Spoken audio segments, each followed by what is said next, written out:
பரிசுத்த நாமத்துக்கு மகிமை உண்டாவதாக. கர்த்தர் நல்லவர், அவரோட கிருபை என்றும் உள்ளது. இந்த வேத தியானம் பகுதியிலே இந்த நாளிலே 5வது பகுதியை நாம் தியானிக்க வந்திருக்கிறோம். கர்த்தருடைய கரம் நம்மோடு கூட இருக்கும்படி நம் கண்களை மூடி கர்த்தரை நோக்கி பார்க்கலாம். ஹல்லேலூயா, ஸ்தோத்திரிக்கிறோம்ப்பா. நேற்றும் என்றும் மாறாத எங்கள் நல்ல தகப்பனே, நாங்கள் உம்மை ஸ்தோத்திரிக்கிறோம். எங்களோடு பேசுகிறவர் நீர் அப்பா, எங்களை வழி நடத்துகிறவர் நீர், பிரயோஜனமாக இருக்கிறவைகளை சொல்லிக் கொடுக்கிற பரிசுத்தரே, இந்த வேதாகம தியானத்தில் எங்களுக்கு பிரயோஜனமாக இருக்கிறத சொல்லித்தாங்கப்பா. தடைகளை எல்லாம் உடைத்து பரிசுத்த ஆவியானவர் எங்கள் மத்தியிலே வல்லமையாக இடைப்பட நாங்கள் ஜெபிக்கிறோம். தேவ கிருபைக்கும் ஆளுகைக்கும் நடத்துதலுக்கும் ஒப்பு கொடுக்கிறோம். இயேசுவின் நாமத்தில் பிதாவே, ஆமென்.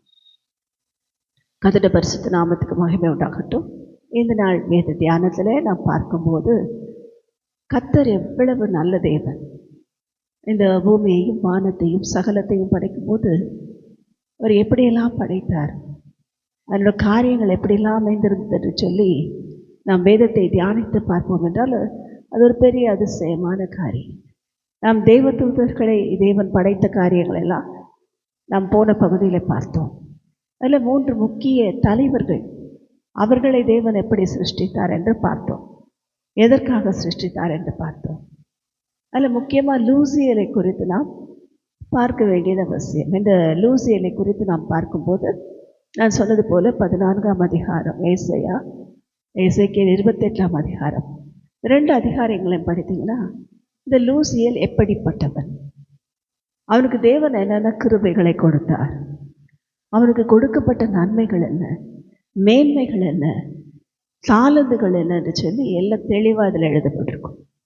அவனை காப்பாற்றுகிறதற்காக தேவன் அபிஷேகம் பண்ணினார் என்று அதில் நாம் பார்க்கிறோம். அது மாத்திரமல்ல, அதில் நாம் பார்க்கும்போது இந்த காப்பாற்றுகிறதற்காக தேவன் படைத்ததுனாலே அவனுக்குள்ளே வந்த பெருமைகளும் அவனுக்குள்ளே வந்த அகங்காரமும் அவனை குறித்து அவனை வைத்திருந்த மேன்மையான எண்ணங்களும் அவனை அழித்து போட்டது என்று சொல்லி வேதம் சொல்லுகிறது. அவனை சுற்றிலும் கர்த்தர் என்ன செய்தார், அநேக ரத்தினங்களாலே அலங்கரித்து வைத்திருந்தார், ஜொலிக்கிற பிரகாசம் உடையவராய் வைத்திருந்தார். ஆனால் எல்லாவற்றையும் அவன் என்ன செய்தான், இழந்து போனான். எல்லா வெளிச்சம் பிரகாசம் அந்த ஜொலிப்பையெல்லாம் என்ன செய்தது, என்றைக்கு நான் தேவனுக்கு மேலாக ஏறுவேன் அவருக்கு ஒப்பாவேன் என்று சொன்னானோ அப்பொழுதே அவன் கரிகருத்து போய் என்ன செய்தான், தள்ளப்பட்டான் என்று சொல்லி பார்க்கிறோம். அதலமான பாதாளத்திலே தள்ளப்பட்டான் என்று வாசிக்கிறோம். அவன் தள்ளப்பட்டவன அவன் அப்படியே விடலை. மனசுதான் தன்னை போல எப்படியாகிலும் ஒரு கூட்டத்தை மாற்றும்படி அவன் ஓடிக்கொண்டிருக்கிறான். இன்றைக்கு வரைக்கும் அவன் ஓடிக்கொண்டிருக்கிறான். ஒன்று, தேவனை பின்பற்றக்கூடாது, தேவனை தெரிஞ்சிக்கக்கூடாது. அதுக்காக எத்தனையோ விக்கிரக ஆராதனைகள் வந்ததை பார்த்தோம், எத்தனையோ விதமான விக்கிரகங்கள் உண்டாக்கப்பட்டதை பார்த்தோம். அந்த விக்கிரகங்கள், இந்த கதைகள், கட்டுக்கதைகள், இது எல்லாமே எப்படி இருக்குன்னா, நம்ம நல்லா அவங்களுடைய இதிகாசங்கள் எல்லாம் எடுத்து பார்த்தோன்னா அப்படி ஒன்று நடந்திருக்க சான்ஸே இல்லைன்னு இருக்கும். அதை நம்ம நன்றாக பார்த்தா தெரியும். இன்றைக்கு வரைக்கும் ஒரு வீடு கூட குரங்கு கட்டின மாதிரி தெரியல. ஆனால் அவங்களோட இதிகாசங்களில் பாலம் கட்டினதாக எழுதப்பட்டிருக்கு. அப்போ பாலம் கட்டின குரங்கு ஒன்றாவது இருக்கணும்ல, இப்போ அட்லீஸ்ட் ஒரு வீடாவது கட்டணும்ல. கர்த்தருடைய பரிசுத்த நாமத்துக்கு ஸ்தோத்திரம். இந்த இதிகாசங்களை குறித்து நாம் பார்க்கும்போது இவைகளெல்லாம் கட்டுக்கதைகள். ஒன்று நடந்தது போல காண்பிக்கும், ஆனால் நடந்தே இருக்காது, அதுக்கான ஏதும் இல்லை. அப்படி ஒரு சம்பவம் நடக்கிறதற்கான சாத்தியமே இல்லை. அப்படிப்பட்ட காரியங்கள் தான் எழுதப்பட்டிருக்கும். ஆனால் வேதம் அப்படி அல்ல. வேதாகமம் எப்படிப்பட்டது என்றால் சத்திய வேதம். அதில் தெளிவான வார்த்தைகள் எழுதப்பட்டிருக்கிறது. இந்த லூசியன் ஏன் வந்தான், அவனோட பெருமை என்ன, அவனோட அகங்காரம் என்ன, அவன் ஏன் விழுந்து போனான் என்று சொல்லி தெளிவாக எழுதப்பட்டிருக்கிறது.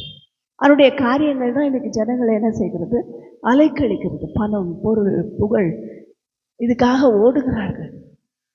யார் ஓடுறாங்கன்னா உலகத்தார் மாத்திரம் இல்லை, சில ஊழியர்களும் அவனால் பிடிக்கப்பட்டு ஓடுகிறார்கள். ஆரம்பத்தில் நன்றாய் ஓடினவர்கள் தான். ஆரம்பத்தில் ஒப்பு கொடுத்தலோடு கண்ணீரோடு ஒப்பு கொடுத்த எத்தனையோ ஊழியக்காரர்கள் தேவனை ஏற்றுக்கொள்ளும் போது தேவனுக்காக நான் ஓடுவேன், என் ஜீவனையும் கொடுப்பேன் என்று சொன்ன ஊழியக்காரர்கள் தான். ஆனால் இன்றைக்கு என்ன செய்கிறார்கள், அப்படியே அவர்கள் நின்று என்ன செய்கிறார்கள்? அமர்ந்து உட்கார்ந்து தூங்கிட்டாங்க. இங்கே அநேக ஊழியர்கள் என்ன ஆவிக்குரிய தூக்கத்தில் தான் இருக்காங்க, ஆவிக்குரிய மயக்கத்தில் இருக்கிறாங்க. ஏனென்றால் வேதம் சொல்லுகிறது, ஒரு மனிதனுக்கு கொடுக்கப்பட்ட வரங்களும் கிருபா வரங்களும் மாறாதவைகளே. அவங்களுக்கு நடக்கும், அவங்க ஜெபம் பண்ணால் நடக்கும், அவங்க காரியங்கள் நடக்கும், எல்லாம் செய்யும். ஆனால் கதிட்டு பரிசுத்த நாமத்துக்கு சோதரம் அது மாத்திரம் அல்ல.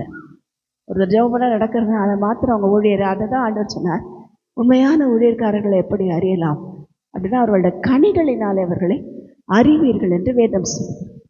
கனி உள்ள வாழ்க்கை இல்லை என்றால் அவங்களோட வாழ்க்கை எப்படி இருக்கும்? வீணாய் போகும் என்று பார்க்கிறோம். இப்போ இன்றைக்கு தேவ பிள்ளைகளாகிய நாம் ஒரு தீர்மானத்தோடு இருப்போம், அவருடைய தந்திரங்களுக்கு விலகி இருப்போம். இன்னும் நிறைய காரியங்கள் தியானிக்கணும்.